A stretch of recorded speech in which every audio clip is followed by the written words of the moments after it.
What if the house you just moved into already knew your names? The rain was pouring so heavily that night that Laiba could barely see the road ahead through the car window. But the moment their father parked outside the enormous old house at the end of the street, something immediately felt wrong, because every single light in the neighboring homes switched off one by one, as if people were hiding the instant they arrived.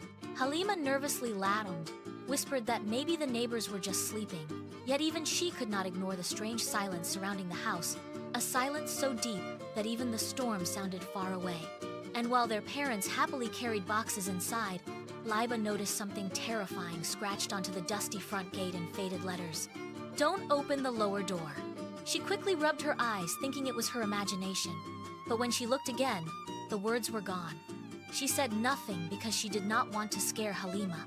But deep inside, a horrible feeling began growing stronger with every step they took into the house. The inside smelled old and cold, like the rooms had been locked for years. And although the house looked beautiful, there was something unsettling about it because every hallway seemed slightly darker than it should have been. Every clock had stopped at exactly 12:14, and strange creaking sounds echoed above them even though nobody was upstairs. Their parents ignored it, blaming the storm and old wooden floors. But late that night, after everyone had gone to sleep, Halima suddenly woke up to the sound of soft knocking. Knock, knock, knock. Slow, hollow, and deliberate, like someone trapped behind the walls trying not to be heard. She pulled her blanket tightly around herself, frozen in fear, until the knocking came again, this time louder and closer, followed by a faint whisper she could barely hear. "Help me!" Terrified, she ran to wake Laiba, whose face instantly turned pale after hearing the sound herself. And together the sisters quietly stepped into the hallway with only a small flashlight, while the rest of the house remained completely silent. The knocking led them downstairs toward a dusty storage room their parents had not unpacked yet, and the moment they entered, the knocking stopped completely. For several seconds, there was only silence. Then suddenly the flashlight flickered, and a loud thud came from behind the wall, making Halima scream.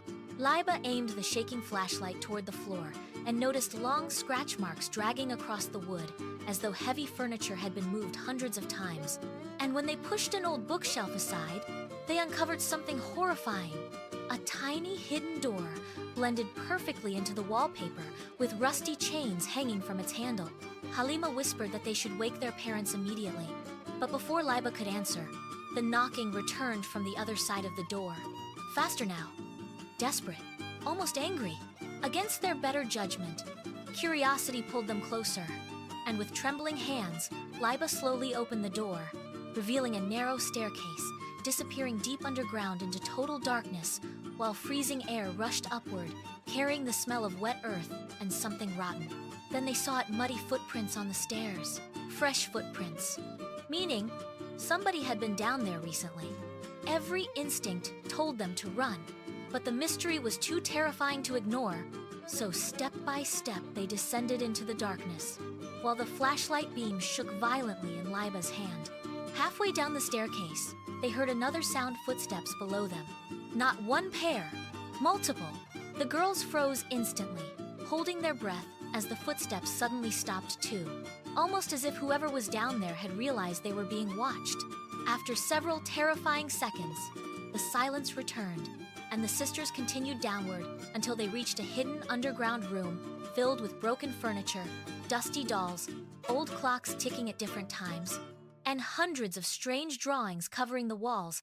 But the most terrifying thing sat on a table in the center of the room: dozens of photographs of their family.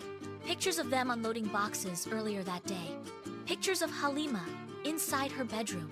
Pictures of Laiba standing at the upstairs window only hours ago. Someone had been secretly watching them since they arrived. Halima's breathing became shaky as tears filled her eyes. But before either sister could speak, the hidden door upstairs suddenly slammed shut with a deafening bang, and the flashlight instantly went out, throwing them into complete darkness. Then came the sound that made their blood run cold. Breathing. Someone else was inside the room with them.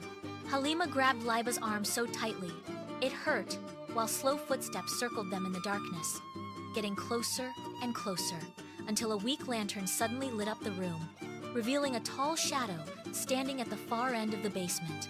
The The figure did not move for several seconds before finally whispering in a cracked voice, "You were never supposed to find this place." Halima screamed as the lantern light revealed an old man with pale skin and tired eyes staring directly at them. But before the girls could run, the man warned them not to make noise because he might hear them, confusing the sisters even more.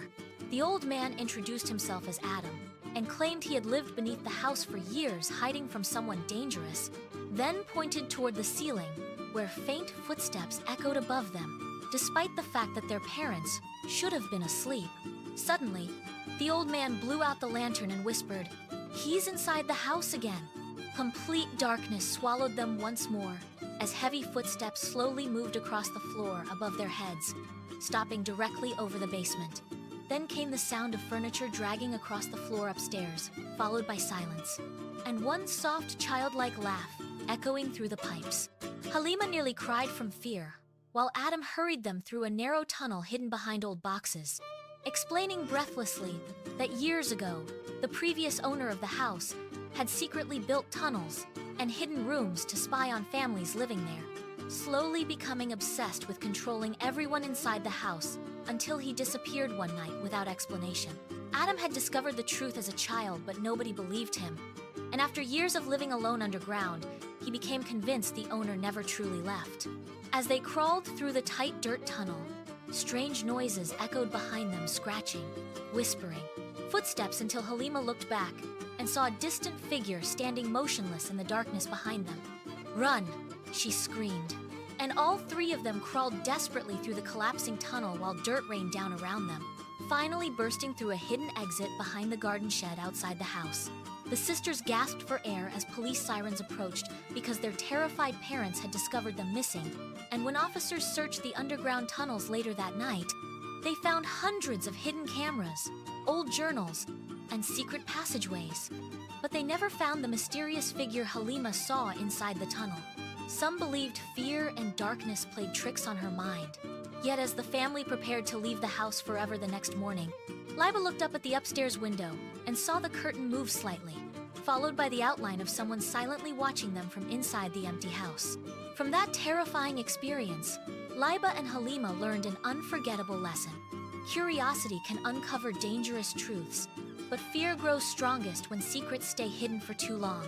And sometimes the scariest places are not haunted by ghosts, but by loneliness, obsession, and the darkness